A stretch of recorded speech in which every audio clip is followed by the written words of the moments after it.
Donc maintenant, Claudie, tu as la parole. Excuse-moi. Non, Voilà. rien, c'est pas grave. Oui, je disais que donc, moi, j'ai rencontré Isabelle Padovani. Donc, Ototama, en fait, à l'époque, elle ne transmettait que ça. C'était en 2004. Et quand j'ai rencontré cette voix, parce que Kototama, Lonseido, c'est vraiment une voix à part entière, moi, c'est quelque chose qui m'a beaucoup appelé, avec lequel j'étais vraiment en résonance. Et ouais, ça a changé plein de choses dans ma vie. Voilà, comme quand on rencontre sa voix. Et, euh, et donc, c'est quoi Kototama?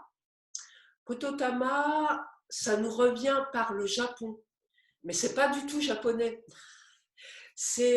On dit parce que dans cette voix du son, Kototama, on dit les mots âme, hein, ou l'esprit du mot.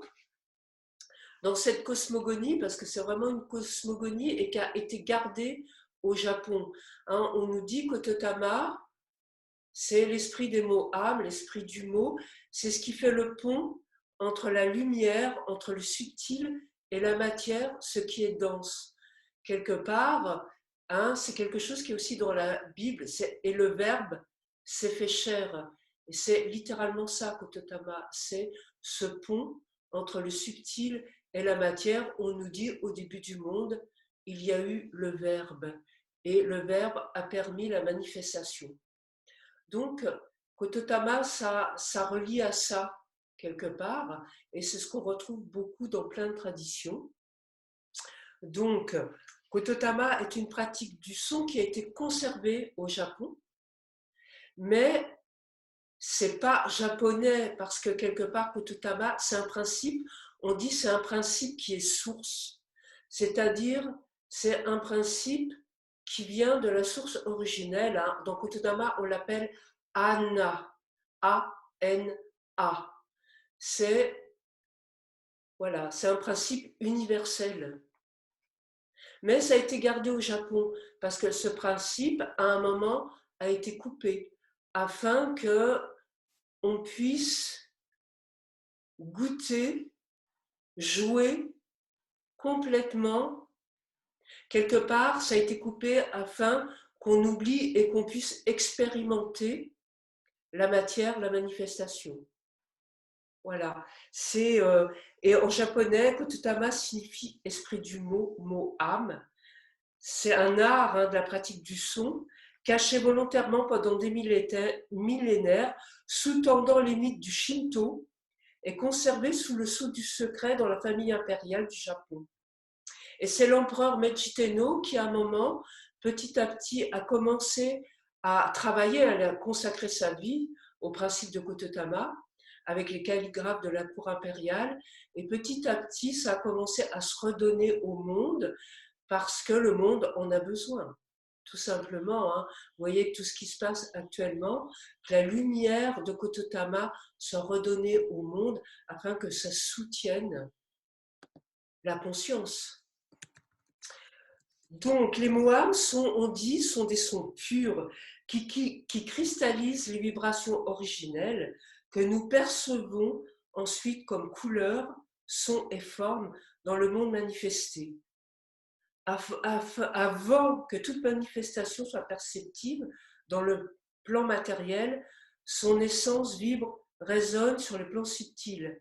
Ainsi, chaque principe manifesté par la couleur, le son, la forme a un kototama, un moab, une vibration principielle sacrée qui contient son essence et en permet la manifestation. Ces moams n'ont de signification dans aucune langue. Ils sont le substrat vibratoire essentiel de toutes les langues et de toutes choses. Ainsi, l'intégration du principe de Kototama permet de décoder le sens originel des mots, quelle que soit la langue à laquelle ils appartiennent. Kototama, on nous dit hein, dans cette voie, dans cette cosmogonie, Kototama est la source du langage originel. Hein.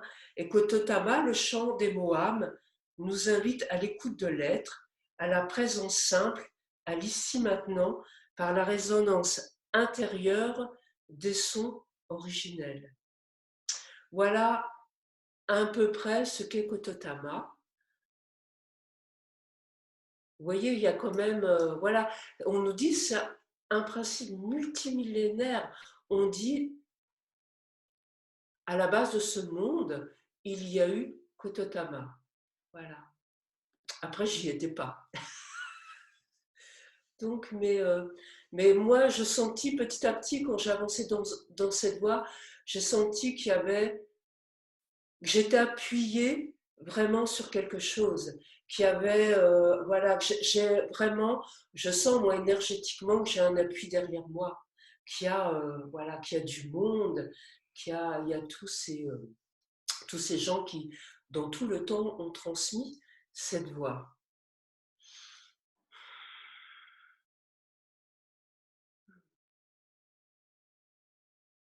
Comment ça fonctionne en fait, Kototama? Kototama, vous voyez, on a ce qu'on appelle un ordinateur biocristallin qui est notre cerveau. Et moi, j'aime beaucoup ce terme de ordinateur biocristallin. En fait, ce cerveau, dans Kototama, on l'appelle mana. Mana, il est en communication avec la source Anna. Hein. Et notre cerveau, c'est comme une radio. C'est sur quoi il est câblé à un instant T. Qu'est-ce que je reçois? Où j'ai mis, est-ce que j'ai mis petites ondes, grandes ondes?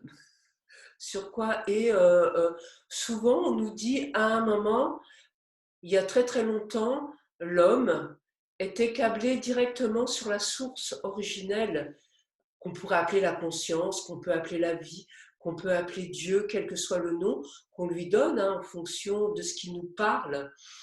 Et on recevait directement, et du coup, notre parole était le reflet, quelque part, de la source originelle.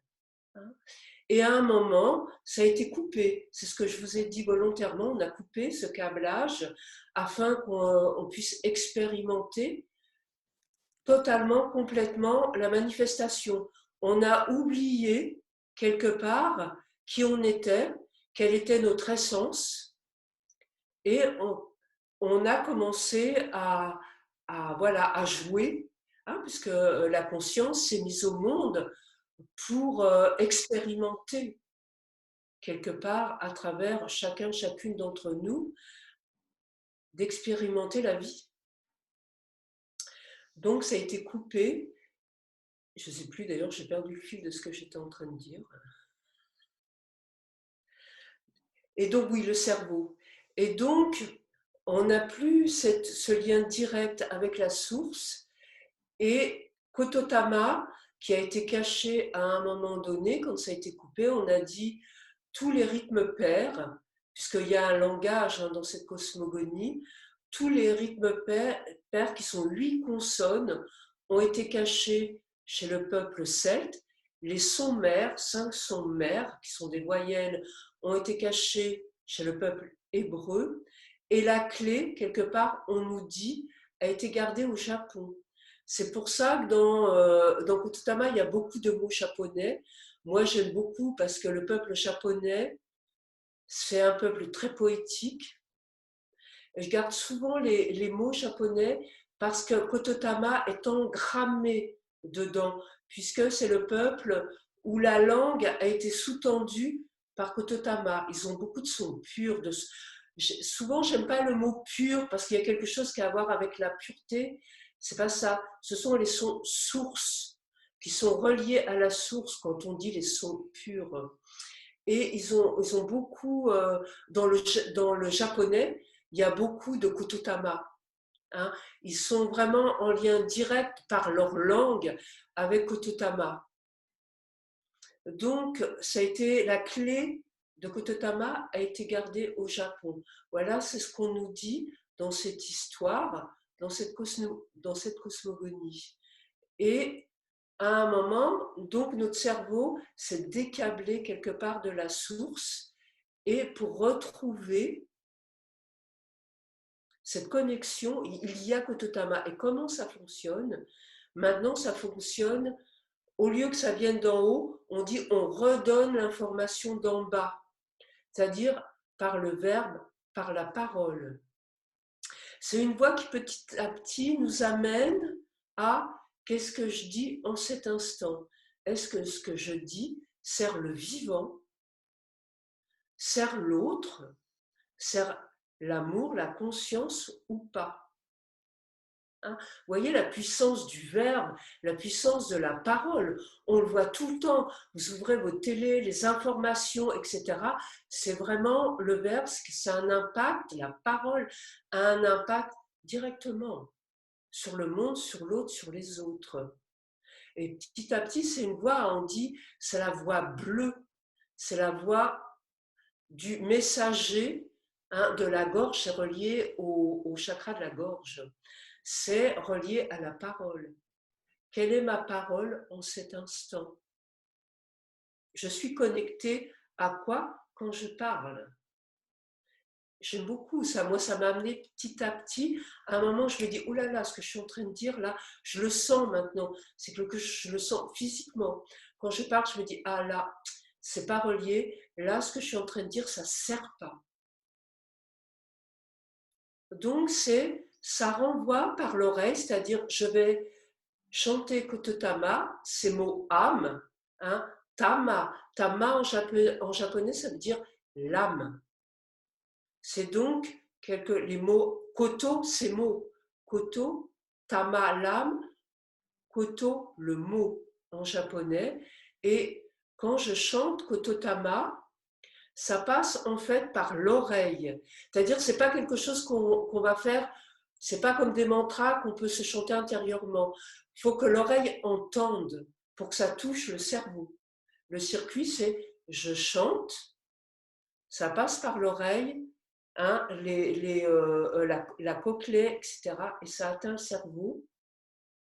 Et qu'est-ce que ça fait sur le cerveau?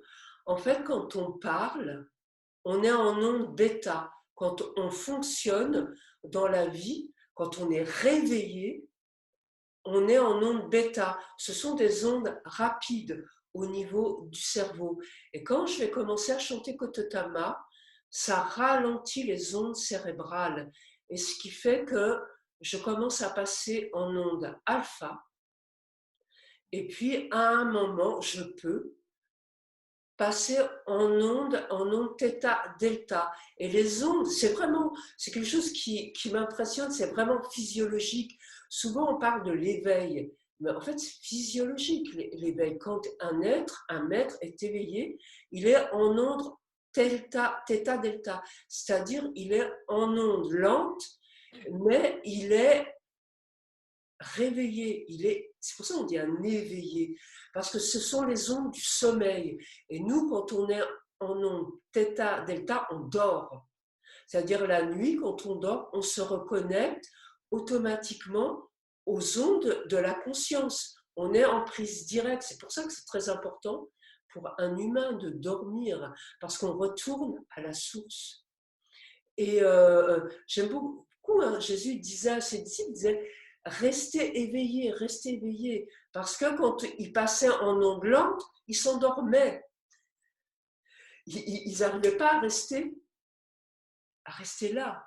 C'est ça, ce sont les ondes de l'éveil. Et Kototama, petit à petit, ralentit les ondes. On commence, on dit, à avoir cet espace entre les pensées, parce qu'on a un commentateur permanent interne qui nous raconte tout. Ah, c'est joli ce truc-là. Ah, il fait beau aujourd'hui. Ah merde, il pleut, j'ai pas du tout envie de ça. Et on a ce commentateur interne qui commande tout à notre place, hein, qui est relié au cerveau et petit à petit, ça arrête ça. Et on commence à avoir cet espace entre les pensées. Et vous voyez la détente que ça fait sur le corps physique. Parce qu'évidemment, ça a un impact direct sur le cerveau et évidemment, après, sur le corps physique, il y a quelque chose qui se détend dans toute la structure que je suis parce que par conséquence, Kototama a évidemment un impact sur le corps physique. Et des fois, quand on commence cette voix, on verra si on veut faire certaines choses, on peut chanter certaines lignes de son. Mais pour moi, c'est une conséquence. Pour moi, mon axe, dans Kototama, c'est la conscience, la source, être présent ici, dans l'unique que je suis, dans le vivant que je suis, et pouvoir vivre la lumière de Kototama, de cette source. Voilà ce que je pourrais dire. Je ne sais pas s'il y a des questions maintenant ou pas. Moi, ce que je voulais juste, c'est vous faire goûter la pratique du son, peut-être, pour expérimenter directement quelque chose. Est-ce que ça te va, Isabelle? C'est parfait pour moi. Là, pour le moment, il n'y a pas encore de questions. Donc, voilà. Donc, je rappelle que vous pouvez poser vos questions par écrit dans les conversations et je retransmets à Claudie au fur et à mesure. Pour moi, c'est extrêmement intéressant d'avoir un outil, on va dire, pour se relier vocalement dans un monde, le monde occidental en tous les cas, où l'écrit a pris une dimension telle qu'il a mangé l'oralité quelque part. Et de revenir au son, simplement au son et aux vibrations et à ce à quoi ça peut nous relier, et même que ça peut nous relier aux temps anciens, alors que on dit que c'est l'écrit, c'est grâce à l'écrit qu'on peut être témoin quelque part de ce qui s'est passé dans le passé. Là, on est dans une tradition orale et qui nous relie aussi au temps ancien, mais par la voix, par les ondes et non pas par l'écrit. Et je trouve que c'est du coup passionnant parce que je n'ai pas rencontré beaucoup de... Alors bien sûr, dans toutes les religions, on chante des prières, la place du chant est importante, mais la transmission ou le lien au passé, ça passe pratiquement toujours par l'écrit. Même s'il y a des réinterprétations orales, c'est-à-dire qu'on se réapproprie le texte, et dans le judaïsme, il y a vraiment le texte écrit et puis l'oral, mais même qui a été écrit aussi, l'interprétation orale et finalement qui a été écrite aussi. Et donc là, on est vraiment dans autre chose. Et ça, je trouve ça vraiment, vraiment passionnant. Merci, parce que tu as parlé de vibration. Et Kototama, d'abord et avant tout, c'est une vibration.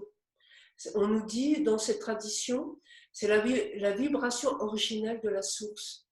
Et effectivement, dans ce monde, tout est vibratoire et tout est vibration. Et quelque part, ça vient réajuster la vibration unique de l'être que je suis, parce que nous avons tous une vibration unique en tant que chacune de nous. Et souvent, notre vibration, suivant notre vécu, elle voilà, elle a une certaine qualité. Et Kototama, petit à petit, vient réajuster par la vibration de Kototama, vient quelque part, pas réajuster, mais vient nous redonner à notre structure physique la vibration originelle de la source. Et j'aime beaucoup parce qu'effectivement, c'est une tradition très ancienne, mais moi, enfin, en tout cas, je le vis comme ça. C'est pas quelque chose qui a été écrit à un moment donné et qui est figé. C'est moi ce qui me dérange beaucoup dans certaines traditions, c'est que c'est comme si à un moment ça avait été figé. Et c'est quelque chose qui est vivant et qui est en perpétuelle évolution quelque part à travers les êtres qui le transmettent et qui le reçoivent. Parce qu'évidemment, on n'est pas transmetteur de Kototama, tout le monde ne peut pas transmettre Kototama. Il y a des personnes sont faites pour ça et d'autres pas. Donc, c'est pour ça qu'à un moment, il y a une validation de celui qui est derrière qui dit c'est OK. Mais en même temps, c'est transmis à une époque, donc c'est réactualisé. On n'est pas il y a 1000 ans. Donc, c'est quelque chose qui est en pour moi, il y a eu un commencement, mais il n'y a pas de fin. C'est-à-dire, c'est quelque chose qui est toujours en mouvement. Voilà, c'est toujours en mouvement par rapport à l'époque où c'est donné et par rapport aux personnes qui le transmettent. Donc effectivement, c'est quelque chose qui évolue en permanence. Donc merci pour ce que tu as dit, ça m'a beaucoup parlé. Hein. On nous dit, c'est quelque part Kototama, parce que j'ai parlé de Tama, c'était l'âme, c'est accordé à la vibration de mon âme, réaccordé avec le Tama, par le verbe, réouvrir la porte qui me permet de voir le pont entre le ciel et la terre, quelque part qui me permet d'aller de l'un à l'autre. Voilà. Et puis, Kototama, ça a une deuxième vertu, je dirais, un deuxième axe, c'est, on dit en japonais, misogi, M-I-S-O-G-I.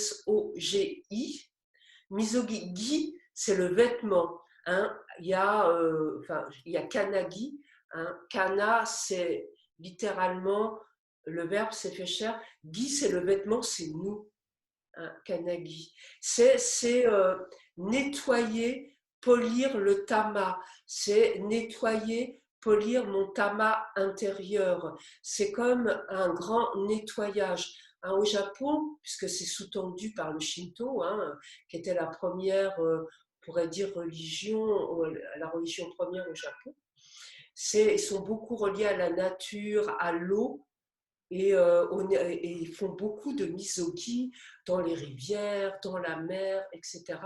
Et quelque part, Kototama, petit à petit, ça nettoie tout ce qui vient se coller sur ma structure physique et énergétique pour petit à petit que la conscience puisse prendre son assise dans l'être que je suis. J'aime beaucoup cette notion de misogi. Voilà. Alors, ce que je pourrais dire aussi, ça vient polir le tama intérieur pour que je sois le reflet de la source originelle, de Anna, de la conscience. Voilà, dans son deuxième axe. Et je vous propose maintenant de faire le son sou. Hein, S-U, en Kototama, il n'y a pas U, c'est toujours OU. Donc, le son sou, dans Kototama, on nous dit, c'est le son source. Hein, c'est celui qui a donné naissance à tous les autres Kototama.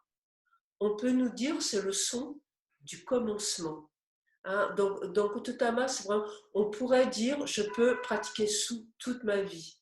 Mais comme on est humain, on a envie beaucoup de jouer, de s'amuser. On a du mal, nous, à faire sous. On peut faire sous pendant 10 ans, revenir voir le maître, maître, je fais sous. Est-ce que maintenant, je pourrais faire un autre sous? Ça serait difficile dans notre société actuelle.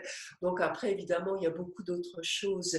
Mais voilà, on nous dit sous, ce sont du commencement. Et on nous dit sous nous ramène au centre de tout ce qui est. Hein. On peut dire dans le glyphe, hein, ça dans Kototama, on nous dit c'est le glyphe de sous. Et quelque part, ça nous ramène ici, au milieu. Ça me ramène au centre de tout ce qui est. On peut dire ça me redonne éternellement la direction, parce qu'on a 5 sens. Et 5 sens, la vie avait envie de jouer, vous voyez, quand elle s'est engendrée en tant que nous, en tant que ce monde, on a 5 sens quelque part qui nous amènent, qui nous appellent à l'extérieur en permanence. Et souvent, on est pris, hein, on est pris et on est attrapé. Voilà. Et on a une matrice ce que j'appelle moi la matrice du conditionnement, qui est du pays, de ma langue, de tout l'intergénérationnel, parce qu'évidemment, il n'y a pas que moi, il y a toutes mes lignées derrière, il y a peut-être pour personne la religion que j'ai reçue. Et tout ça, quelque part, ça fait la matrice que j'appelle moi la matrice du conditionnement. Et je vois en permanence à travers ce filtre. Et c'est comme si j'avais des lunettes colorées de ma matrice et je vois à travers ça. Je ne vois pas la réalité, je vois ma réalité. Il y a autant de réalité que d'êtres humains, en fait. Et petit à petit, Kototama et le son sous me permettent à un moment de changer ces autoroutes neuronales qui se sont mises en place au niveau du cerveau.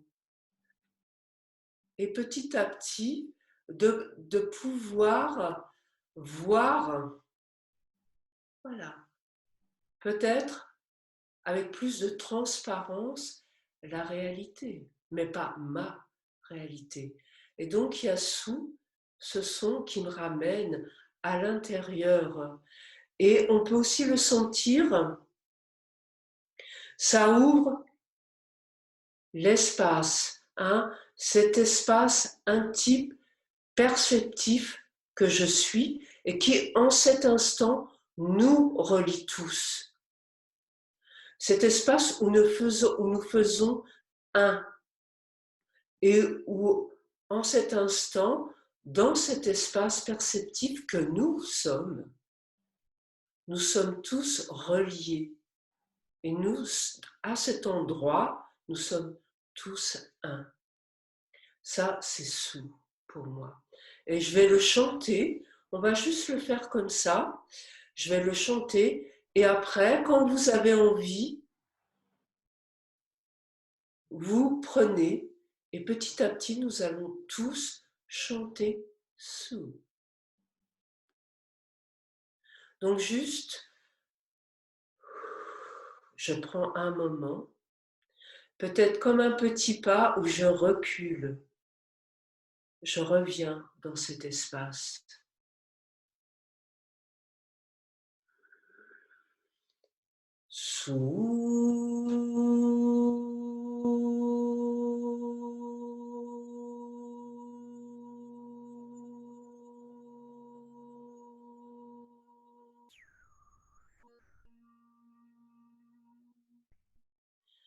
Et à la fin, on fait Vous voyez, on ferme. Je boucle le circuit énergétique, hein, les deux grands circuits gouverneur-conception au niveau des lèvres. Comme ça reste, ça me nourrit. Voilà, le son. C'est un rythme pair, mais je ne vous en parle pas parce qu'après, ce sont des mots. On le voit plus tard quand voilà, on pratique. Donc, juste à la fin, vous faites ça ferme le circuit énergétique afin que ça puisse complètement nourrir le corps énergétique physique que je suis. Je reprends.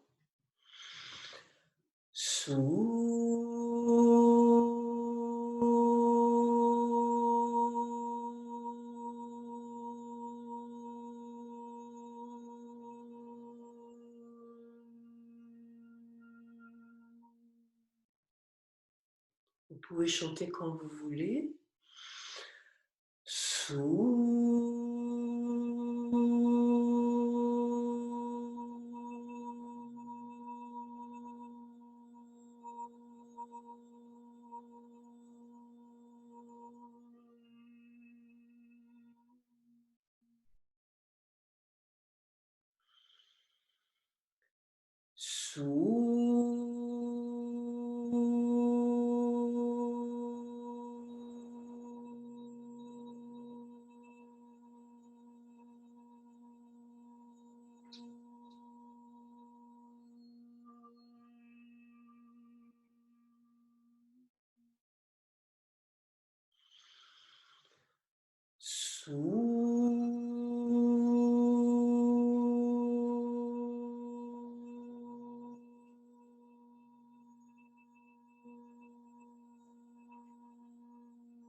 Et en cet instant,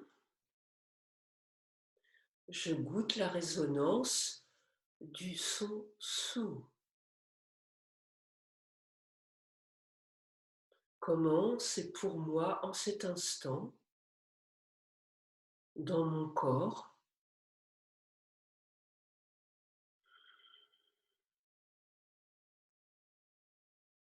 Est-ce qu'il y a des tensions? Est-ce qu'il y a des émotions qui sont là?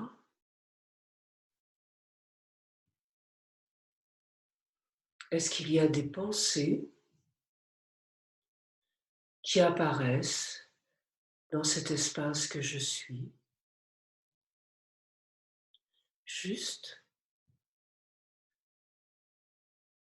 je regarde ce qui est là pour moi.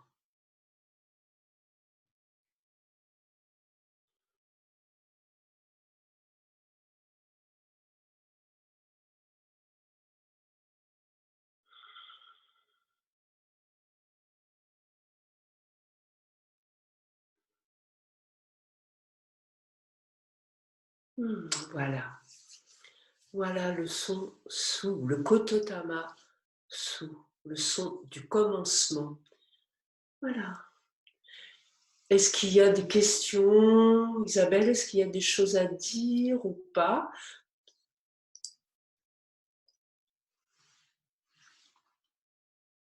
Je t'entends pas, hein, ton micro doit être coupé.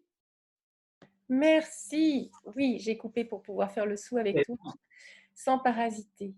Alors, ce que je propose peut-être, c'est que si quelqu'un a une question et a envie de la poser vocalement, vous décrochez, décochez votre micro et vous pouvez poser la question ou faire une remarque à Claudie ou l'écrire. Alors, est-ce que ce sont des notes ou mélodies prédéfinies pour chaque kototama? Alors, merci.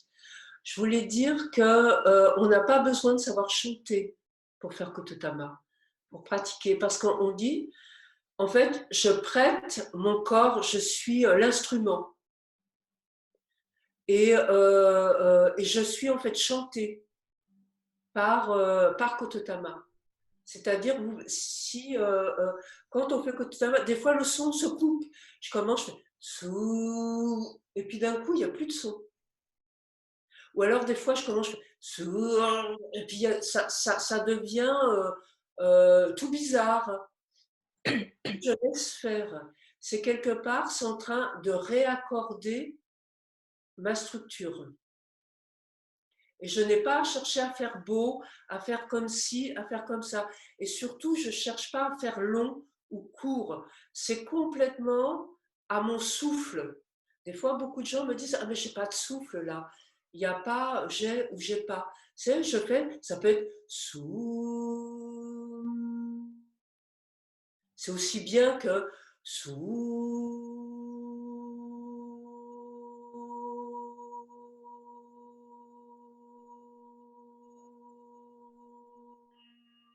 On dit ça, c'est le sou qui n'a pas de poumon.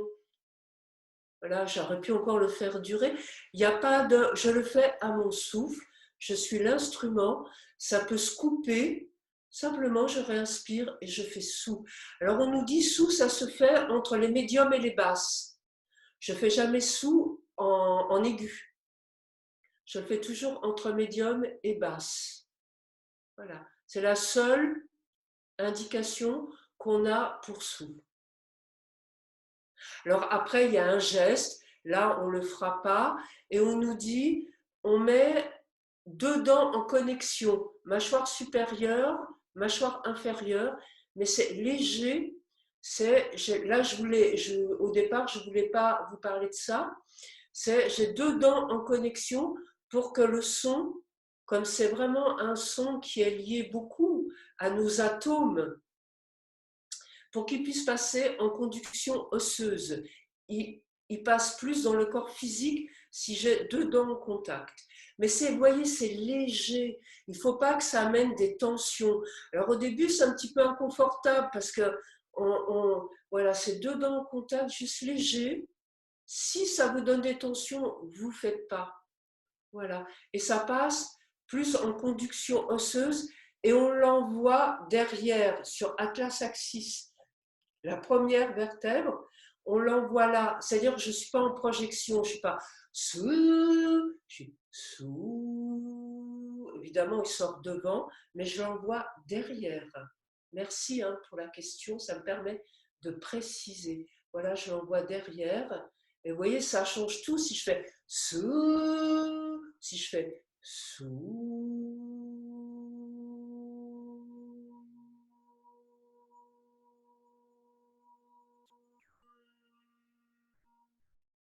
Voilà ce que je pourrais dire sur le son sous.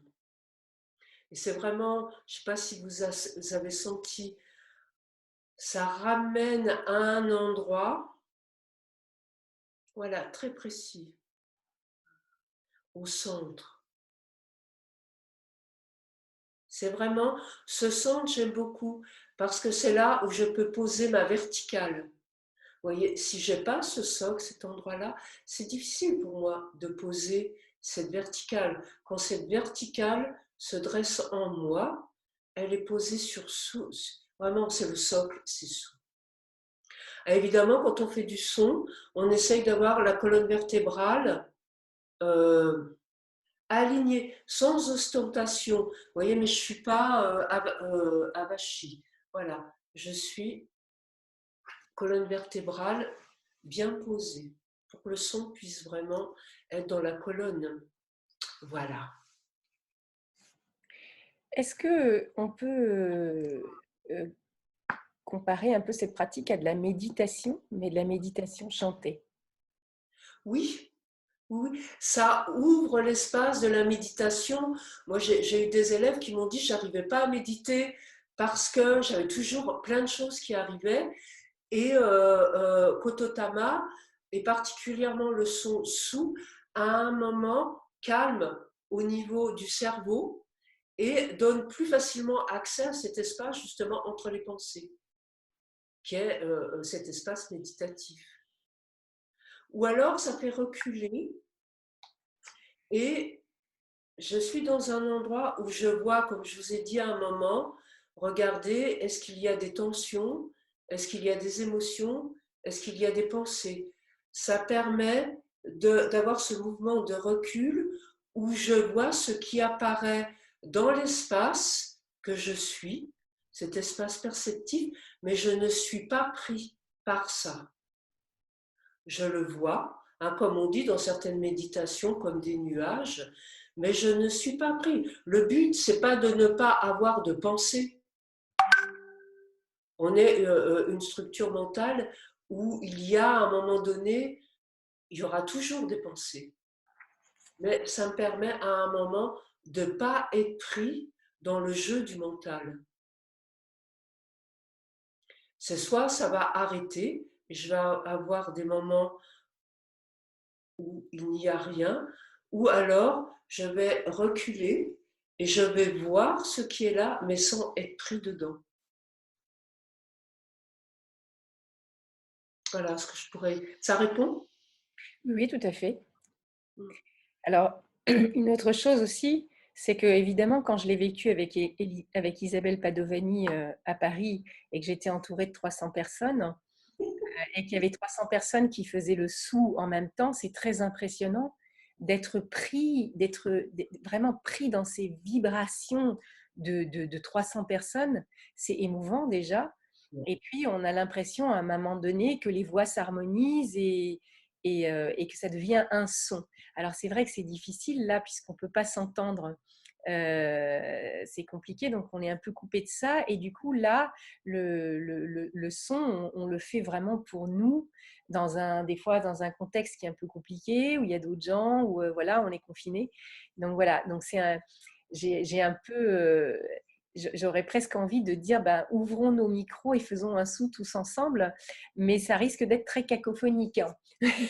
Oui, Zoom ne le permet pas. Hein, enfin, toutes ça ne permet pas parce que ça l'arsène et ça Alors, comme c'est un son tenu, peut-être que ça pourrait le faire. En tous les cas, on pourrait essayer de voir ce que ça donne pour avoir cette connexion aussi du son de nos voix.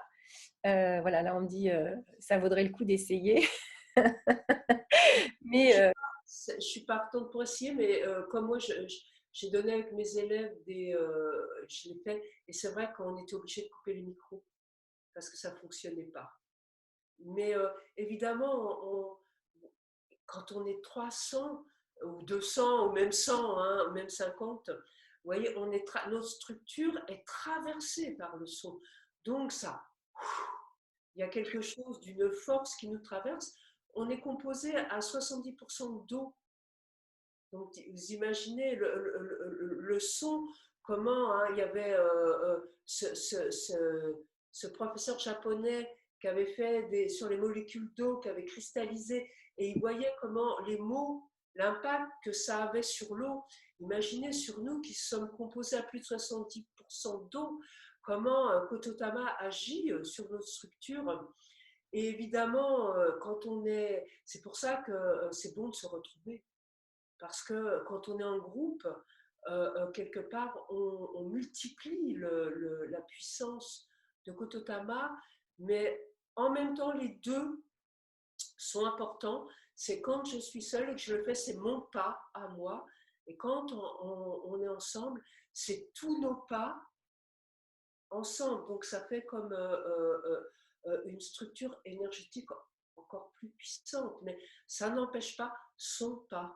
Moi, je sais qu'en pratiquant seul, il s'est passé beaucoup de choses petit à petit. Et même avec le son sous, euh, voilà. Si je pourrais répondre à ça, parce que beaucoup de gens me disent oui, mais c'est pas quand on est ensemble.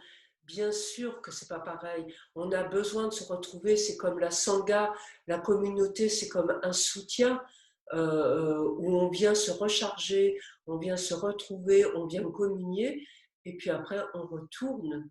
Mais ça n'empêche pas chacun de nos petits pas qui viennent nourrir à chaque fois. Mais je propose qu'on recommence le son sous. Vous pouvez faire avec les dents en, vraiment projetant le son sur l'arrière. Voilà, et vous allez vraiment à votre rythme. Vous n'êtes pas obligé, comme vous entendez que moi, de m'entendre. Si tu veux rouvrir tous les micros, tu peux essayer si tu as envie. Moi, alors, ça. une des idées, c'est de mettre un casque. Alors, je lis les remarques, c'est de mettre un casque pour qu'il n'y ait au moins pas les retours. C'est-à-dire on entend dans les oreilles et on n'a au moins pas le retour de son ordinateur qui repasse. Donc, si vous ouvrez vos micros, essayez au moins de mettre un casque dans vos oreilles. En tout cas, voilà, on se lance. Mais merci à Claudie d'accepter les expériences.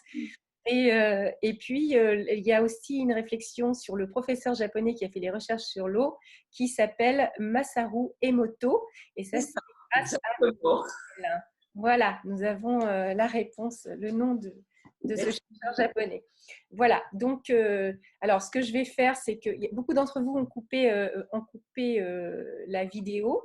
Voilà, donc on peut se voir aussi, à défaut de s'entendre, on peut se voir. Donc, si vous mettez par contre, si vous mettez vos micros, on peut essayer de le faire avec quelque chose dans les oreilles pour qu'on n'ait pas le retour des ordinateurs.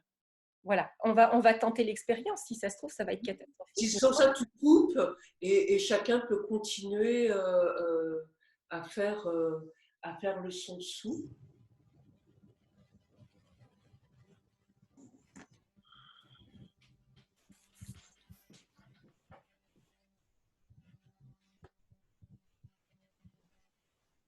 Sous.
Je goûte la résonance du son dans mon corps.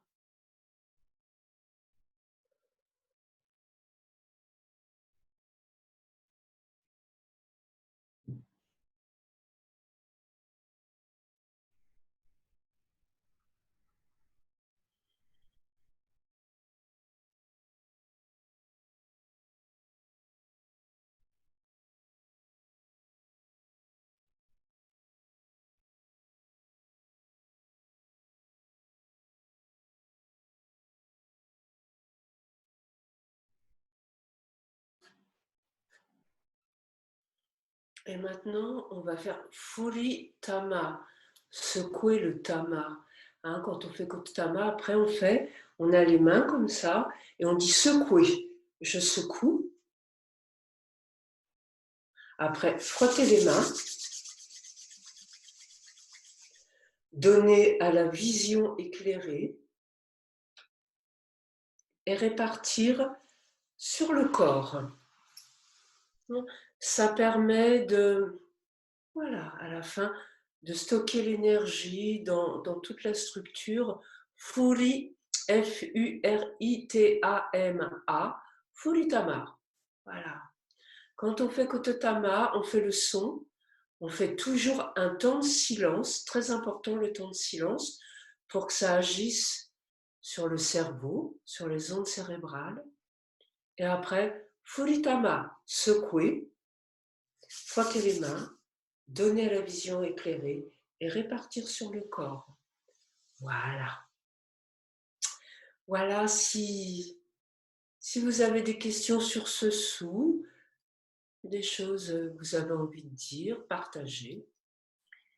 Alors, tu as fait le sou un certain nombre de fois. Est-ce que ça correspond à un nombre bien précis? Est-ce que tu l'as fait 7 fois, 9 fois?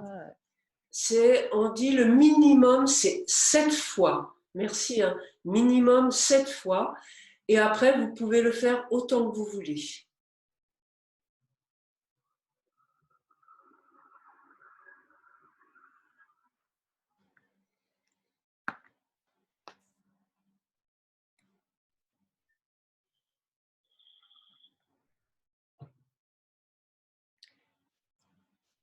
Alors, Daniel, tu avais une question?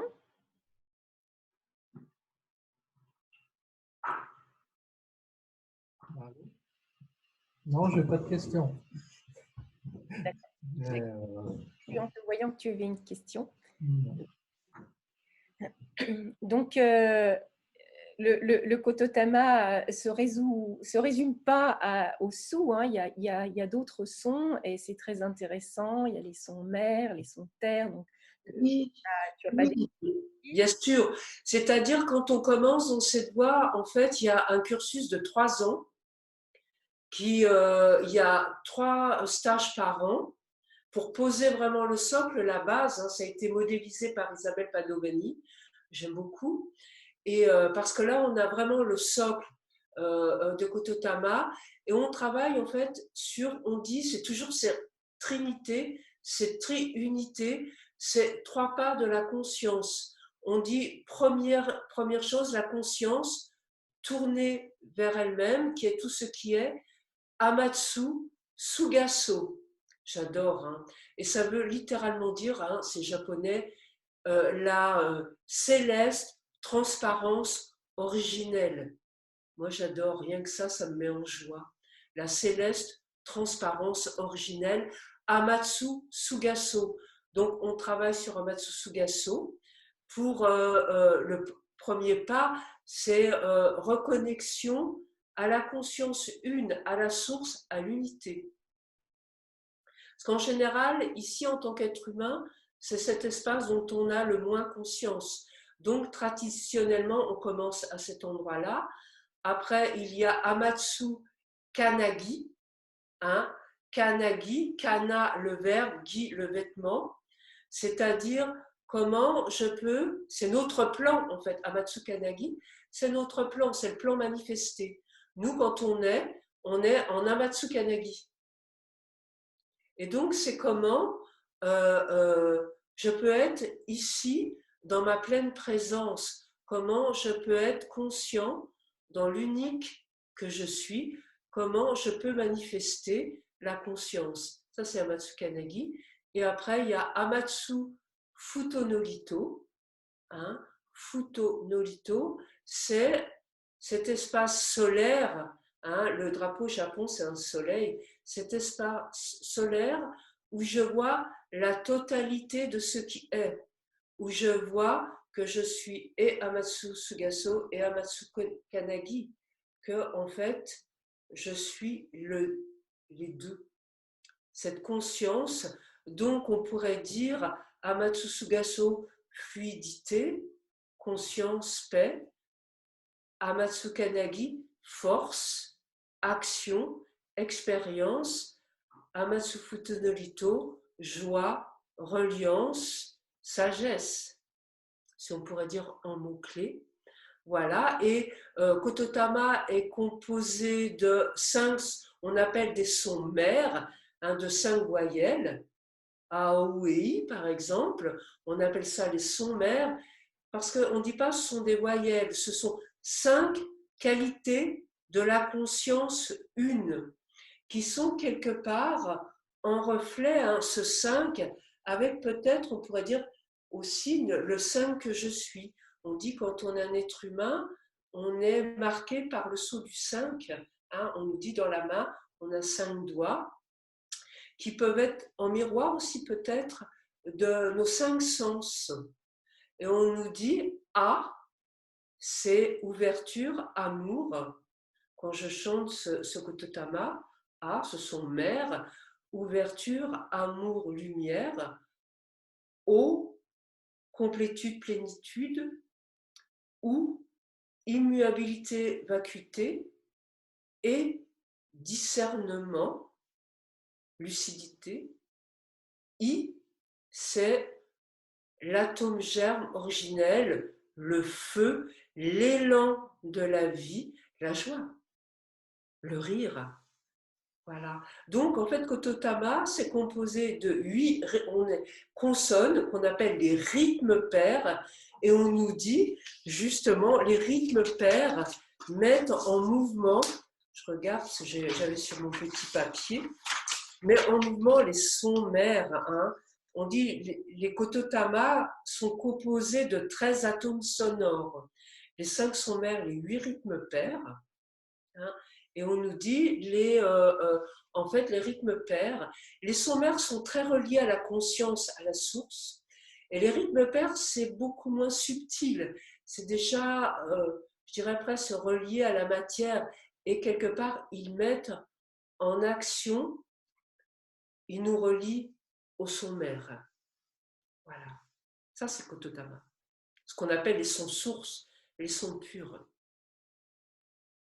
Donc effectivement, il y a des pratiques de rythme pair, ce sont des griffes de 50 sons, il y a des pratiques de sons mères, qui sont donc ces 5 voyelles, ces 5 qualités de la conscience une, il y en a différents, et il y a des misogi, c'est-à-dire des pratiques par le son de nettoyage, il y a des waka, qui sont des chants de la source, hein, waka c'est littéralement chants de la joie, hein, qui sont reliés. On nous parle aussi des kami, hein, qui sont les divinités dans le Shinto. Il y a beaucoup de kami.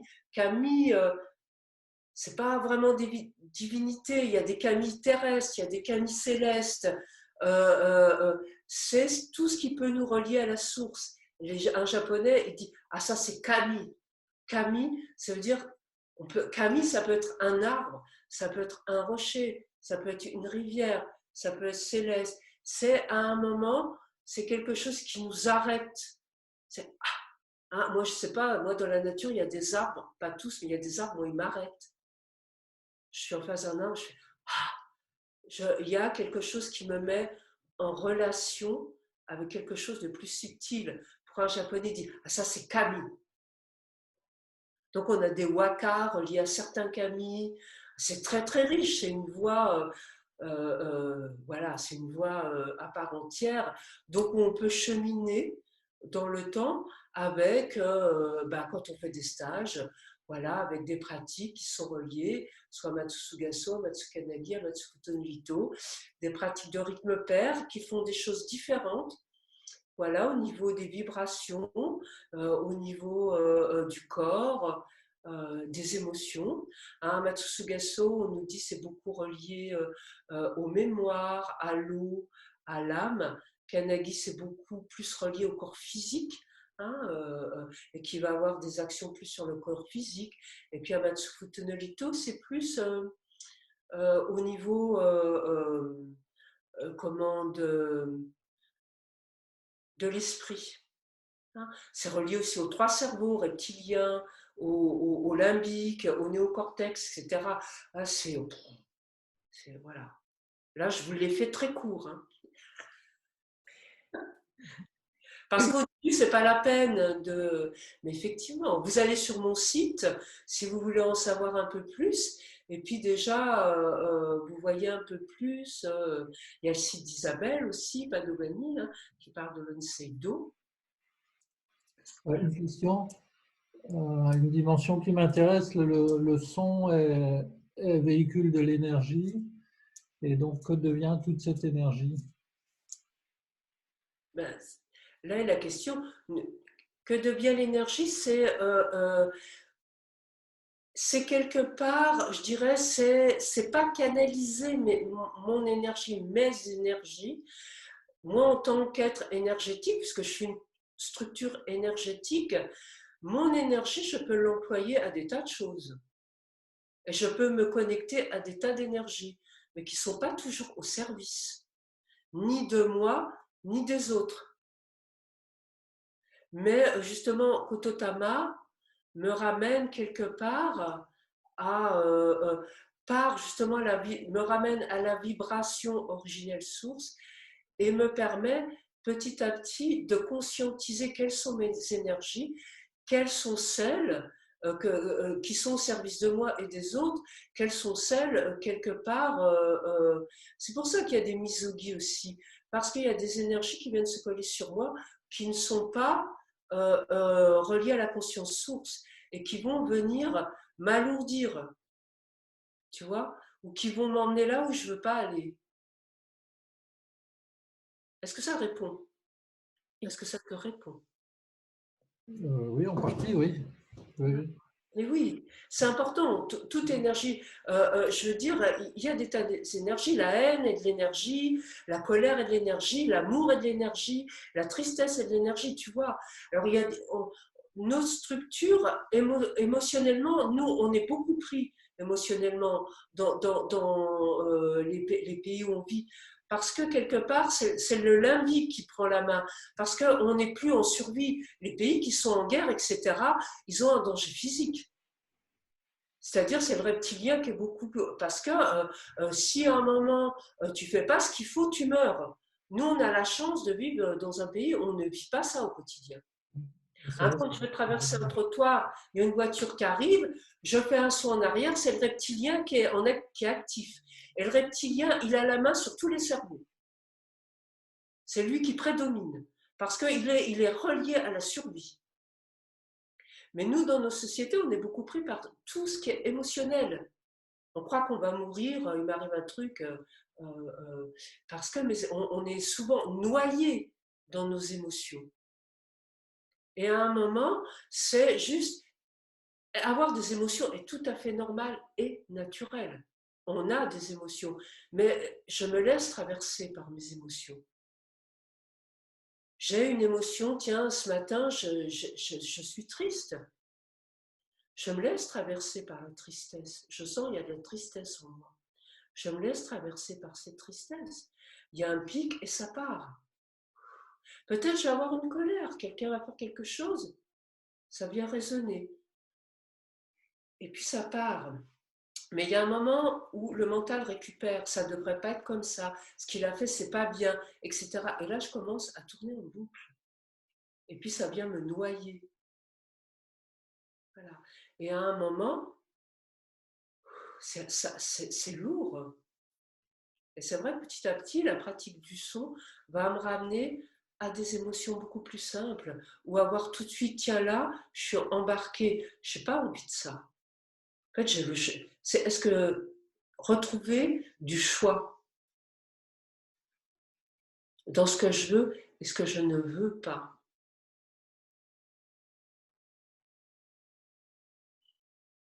Voilà ce que je pourrais dire.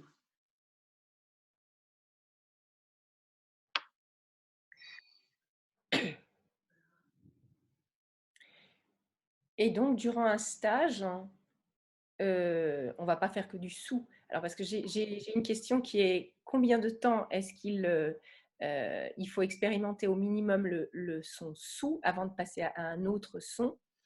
Et Quand on fait un stage, on fait tout de suite, on commence par sous, et puis après on voit tout de suite les sons mères, les rythmes pairs, un misogi. On a des pratiques en mouvement aussi, où on fait des gestes, où on est debout et avec des sons. Voilà, on ajuste avec des gestes et le son. Hein, on a des michi, ce qu'on appelle des pratiques en mouvement. Michi, ça ne veut pas dire mouvement. Michi, ça veut dire la voix, comme do. Hein, do michi. Mais on considère dans la voix de Kototama, de l'Onsekdo, qu'on est dans la voix du corps, puisqu'on a un corps. C'est notre outil principal. Donc, on est dans la voix du corps. Donc, on utilise, et bien évidemment, pas seulement la voix, mais on utilise aussi évidemment notre corps et des mouvements. Voilà, avec le son. On a aussi des intentions, parfois on a aussi des visualisations. Dans un stage, on commence à avoir tout ça, un stage ça dure toujours 2 jours, et évidemment, on voit on voit les sons mères, on voit les rythmes pairs, on voit des misogi, on voit des waka, on voit des michi, des pratiques en mouvement, des shuin, c'est-à-dire des sauts qu'on pratique aussi avec le son. Voilà. Bien sûr, hein, il y a beaucoup de... Voilà, il y a des pratiques très différentes et on combine tout ça petit à petit pour avancer dans la voie du son. alors, une autre question, c'est quoi la qualité des différentes voyelles? Est-ce que c'est possible de les redire? Alors ça, c'est un des axes, parce qu'en fonction d'où on est, hein, si on est en Sugasso, en Kanagi, en Photonolito, c'est différent, parce qu'on est à des endroits différents. Mais ce que j'ai dit, c'est A, c'est amour, lumière, ouverture. Après O, c'est complétude, plénitude. Ou, vacuité, immuabilité. Et lucidité, discernement. I, l'atome germe du feu originel source. C'est aussi le rire, la joie, c'est aussi l'énergie que j'ai à un instant T. C'est quelle énergie j'ai aujourd'hui, ça c'est I. Vous voyez, A, cette ouverture, cet amour, cette lumière, voilà, je suis originée par ça.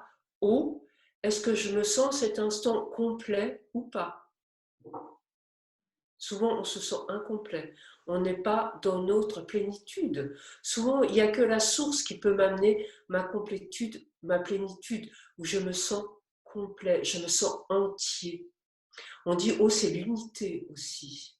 Voyez, souvent, on va vers l'autre en manque, pas dans ma plénitude, pas dans ma complétude. Ou c'est littéralement ce qui est en haut et comme ce qui est en bas. Ou c'est cette immuabilité, cette vacuité, mais quand elle se met au monde, quand elle s'engendre, c'est la matière la plus dense, c'est le corps physique. Et lucidité, c'est pour ça que je vous ai dit, on passe en conduction osseuse et on le projette parce que ou c'est aussi la matière la plus dense, c'est nous. Et lucidité, discernement. Est-ce qu'en cet instant dans ma vie, j'ai de la lucidité et du discernement? Comment je peux faire un choix ou prendre la direction que je veux prendre? Il y a mon intention. Quelle est mon intention? Hein? Souvent, on a des grandes intentions. Mais évidemment, parce que je suis traversée par cette infinitude, par cette vastitude que je suis. Puis après, il y a les moyens que j'ai en tant qu'être humain. Évidemment. Donc souvent, il y a un décalage.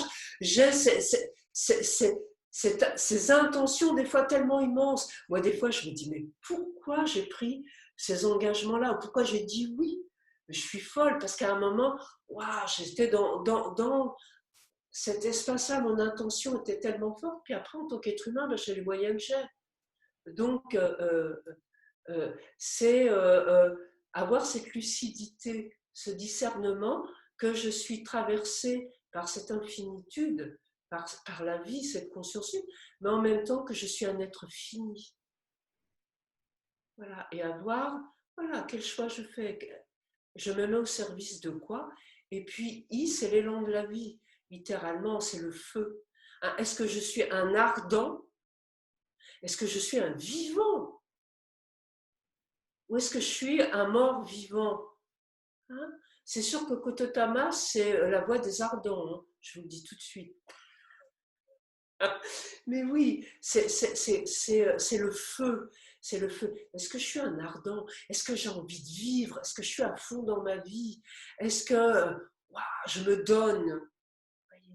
Ou est-ce que je suis toujours un peu tiède? Ouais, je sais pas, j'ai pas envie. Ça, c'est le feu du vivant qui me traverse.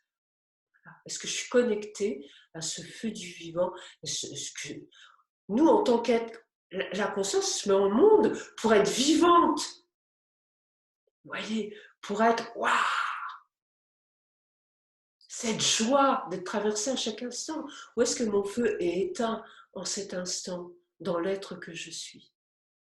Ouais. Moi, I, ça m'éclate. Moi, quand je me relie à l'énergie de I, je le sens en moi. Il y a quelque chose qui, waouh, vous voyez, c'est tout de suite, j'ai envie de, waouh, il y a quelque chose qui explose chez moi. Je sens cette ardence, je sens ce feu qui est là et qui anime tout ce qui est et qui nous anime, nous. Ça, je dis, c'est aussi notre énergie. Quelle énergie j'ai? Des fois, on n'en a pas. Et respecter l'énergie que j'ai à un instant T. On n'est pas toujours à fond, hein, évidemment. Et si je n'ai pas d'énergie, aujourd'hui, je fais peu. Vous voyez, ça aussi, c'est Kototama. C'est être Ah, comment? Quel est mon énergie? Je n'en ai pas beaucoup aujourd'hui. Peut-être je suis fatiguée, j'ai trop donné à un moment. Je prends soin de moi. Voilà. Et c'est la joie aussi, hein, évidemment.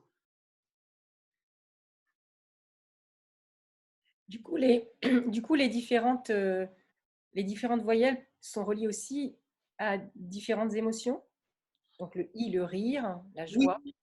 oui. Après, on apprend à O est relié beaucoup à l'eau, aux émotions. Tu vois, c'est est-ce que je suis en train de me noyer dans des émotions ou pas? Oui, c'est relié à plein de choses, c'est relié à des couleurs. Quand on creuse, c'est relié à des qualités. Voilà, I, c'est le feu, je pourrais dire, et c'est l'air, ou c'est la terre, O, c'est l'eau, A, c'est l'éther.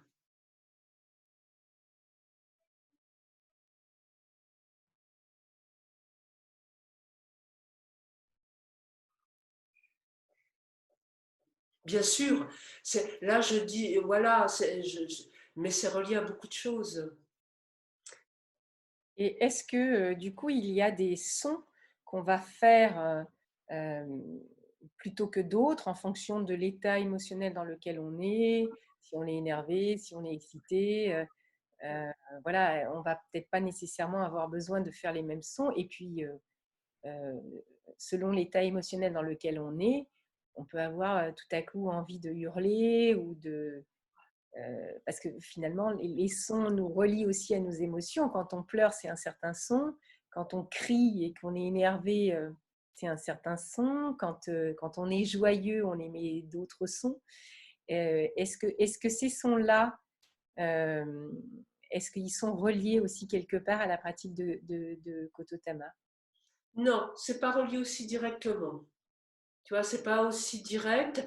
Ça travaille, ce que j'ai dit bien sûr, sur toute la structure énergétique et physique. Ça travaille évidemment sur le corps. Et parfois, par le son, on peut travailler sur certaines choses précises. Par exemple, quand on travaille dans Amatsu Sugaso, tous les sons, il y a un certain nombre de pratiques dans Amatsu Sugaso, je ne sais pas, il y a peut-être une vingtaine, non, peut-être pas une quinzaine de pratiques particulières. Ça va nous ramener, par exemple, Amatsu Sugaso va fluidifier tout ce qui est dense. Parce qu'en général, on ne va pas aller chercher des choses nouvelles, vous voyez, dans notre structure. C'est en enlever. Souvent, quand on veut aller vers la source, vers la conscience, ce n'est pas de nouvelles choses. Ce qui nous empêche d'être connectés à cet espace, c'est qu'on a des choses qui sont devant.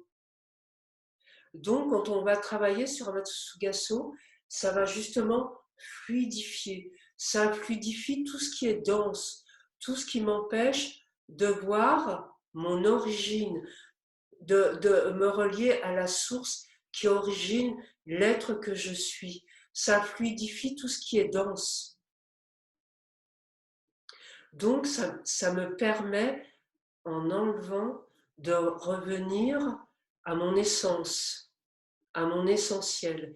Et ça va me ramener de la paix, quelque part. Et ça, je vais pratiquer ça quand je ne suis pas en paix, quand je suis agitée, quand il y a beaucoup de choses. Je vais faire des pratiques d'Amatsugaso. Par exemple, Amatsukanagi, c'est quand je suis pas dans le concret. Tu vois, par exemple, je peux avoir des projets ou des idées et j'arrive pas à les mettre en œuvre. Je ne suis pas dans ma puissance en tant qu'être, hein, la puissance dans le bon sens du terme. J'arrive pas à passer à l'action. Là, je vais faire du Kanagi. Ça va me ramener ici, présent ici, dans le concret. Je vais commencer à pouvoir mettre en œuvre ce qui était quelque part. Ça va me donner les mots-clés, souvent c'est force, c'est expérience aussi, expérimenter.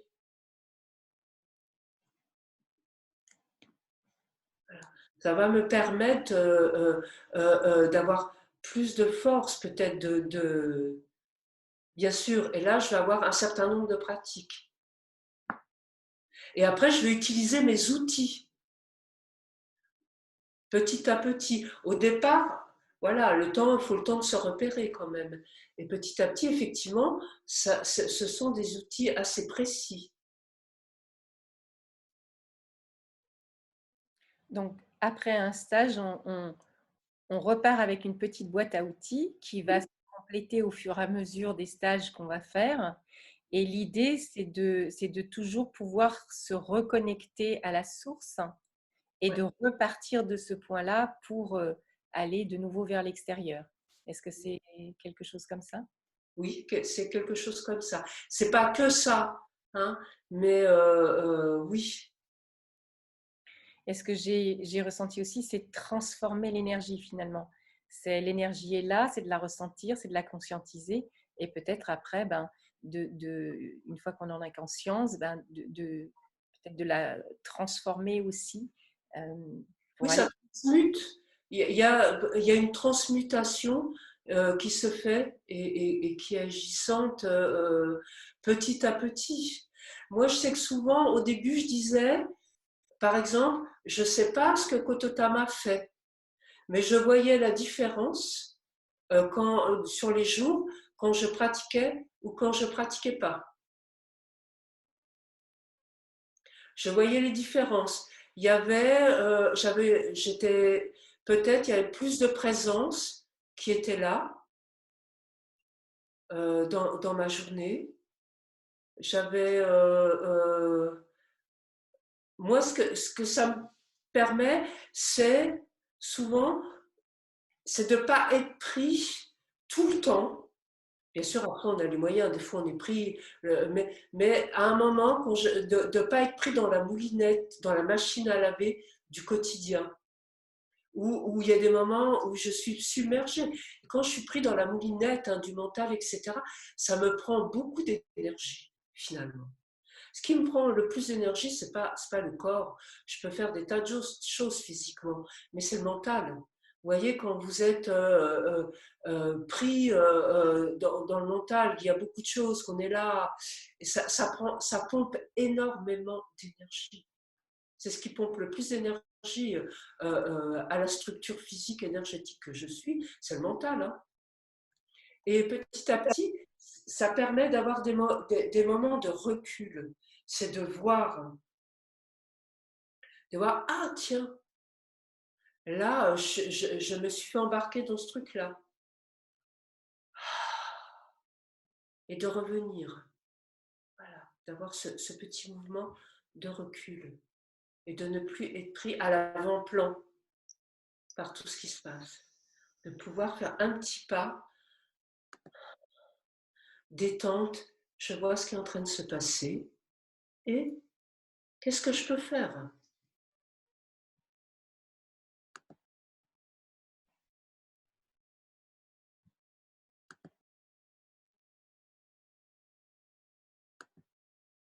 Le son a une action assez rapide sur le. Moi, c'est ça que j'aime bien. C'est le son, c'est assez rapide voilà, sur le cerveau. Ça a cette force, ça a cette puissance-là.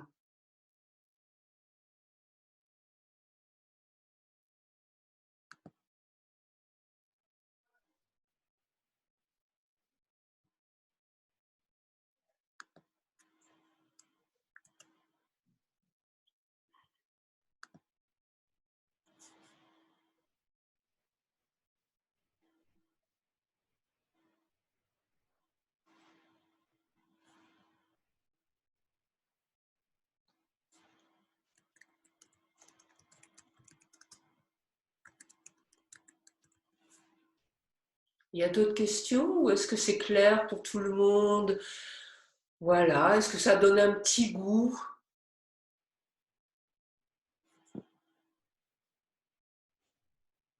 Alors, je vais peut-être activer les micros. Je vous ai mis dans la conversation le site de Claudie. Je ne sais pas si vous avez pu le voir. Et aussi le blog où il y a l'Anseido d'Isabelle Padovani. voilà, un lien. Donc, vous pouvez, voilà. Donc, Mireille dit, ça donne envie de pratiquer. Ouais. En tous les cas, Vous sachez pouvez faire sous déjà, hein. Vous pouvez faire sous pour vous, voilà, chez vous, voir voilà, comment ça vous parle, comment ça résonne pour vous. je vais remettre le son pour tout le monde. Voilà. Donc voilà, j'ai remis le son, donc faites attention à ce que vous dites, hein. Je vous entends pas encore. Activez les nuées.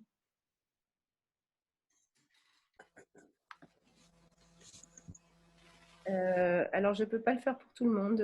Voilà, il y a des personnes qui ont bloqué leur son, donc si vous voulez remettre votre son, vous pouvez.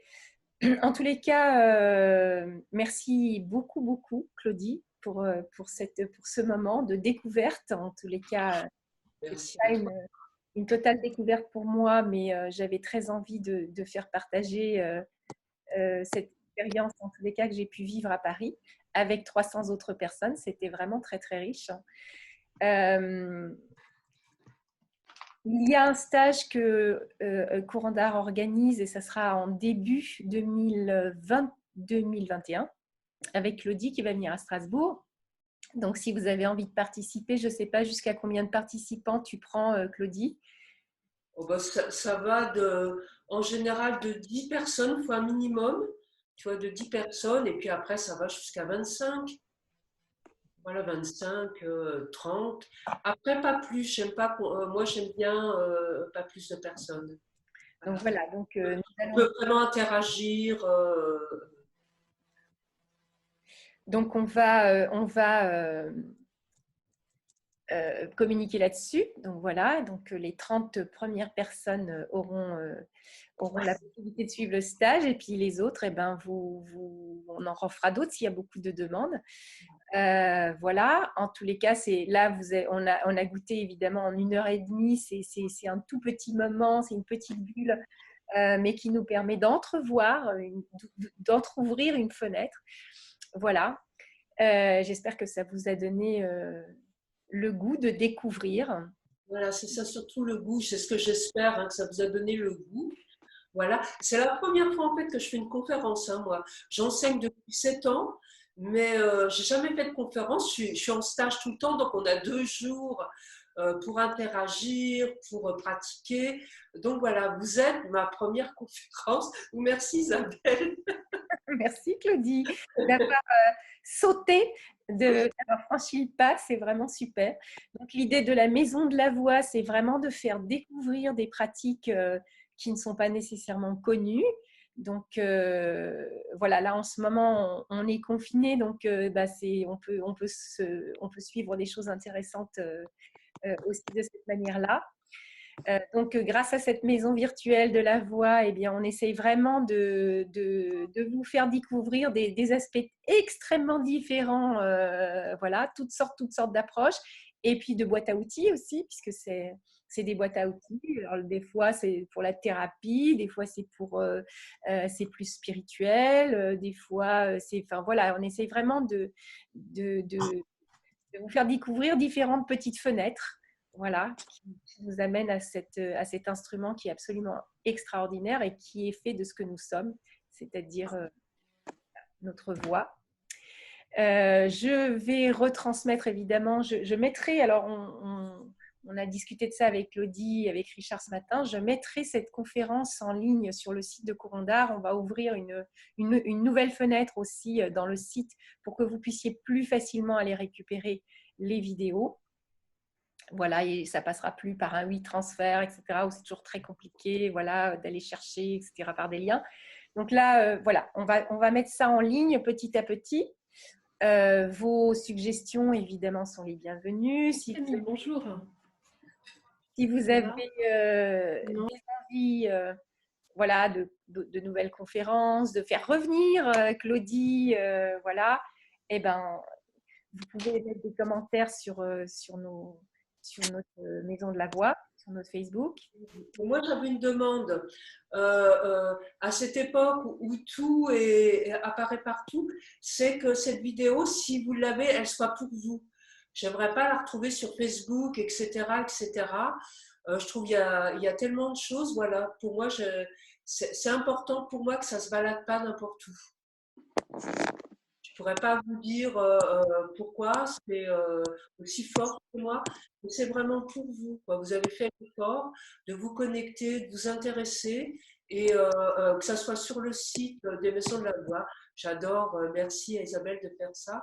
Et puis voilà, c'est pour vous, mais je ne retrouve pas ça sur des réseaux. Ça, voilà, je n'ai pas envie de ça pour moi-même. Donc merci. Voilà, c'était important, je crois, de le préciser. Donc, merci de l'avoir fait. La prochaine conférence, a priori, alors, la semaine prochaine, c'est ce samedi, il y a un stage de belting, mais il est complet. Donc, mais si vous avez, si c'est quelque chose qui vous intéresse, inscrivez-vous sur la liste d'attente, parce que si on a assez de monde, on en refait. Voilà. Et puis, la semaine prochaine, il y a une journée de découverte et style. Le mercredi, et la semaine d'après, il y aura une conférence justement sur la voix et les émotions le samedi qui sera donnée par Elisabeth Périfonta et moi-même. Donc voilà, c'est un petit programme. Gaëlle, j'ai bien eu ton message et voilà, oui, c'est un sujet intéressant et on y a songé et il va apparaître certainement dans les prochaines conférences. Voilà. Donc, n'hésitez pas, hein, comme Gaëlle, si vous avez des idées de conférences qui vous intéressent, de sujets qui vous intéressent, on les lit, hein, on lit vos messages. Voilà. Donc, on fera d'autres choses. Voilà. Donc, je vais conclure cette matinée. Merci pour vos messages. Là, il y a quand même beaucoup de merci. Merci Claudie. Voilà, et c'était très intéressant, ça donne envie de pratiquer, à explorer. Merci pour cet instant de sérénité. Merci, très intéressant, belle philosophie pour une pratique vocale reliée à son intérieur. Merci pour ce partage, merci pour cette belle découverte. Merci beaucoup, passionnant étant moi-même praticienne de yoga du son, méthode indienne, c'est fascinant de voir les similarités entre les deux disciplines. Ça me fait penser au yoga des voyelles. Merci pour cette conférence. Voilà. Voilà un petit peu tous les messages qu'on a pu recevoir. Donc, merci à vous d'avoir été là. Merci à vous tous. Voilà, et puis rendez-vous pour les prochaines aventures. Je me réjouis de vous retrouver tous. Plein de belles choses hein, pour toi Isabelle et la Maison de la Voix. Merci beaucoup. Merci à vous tous. Merci Claudie, merci Isabelle, merci tout le monde. Merci. Au revoir. Merci pour cette richesse d'informations et d'émotions. Merci beaucoup.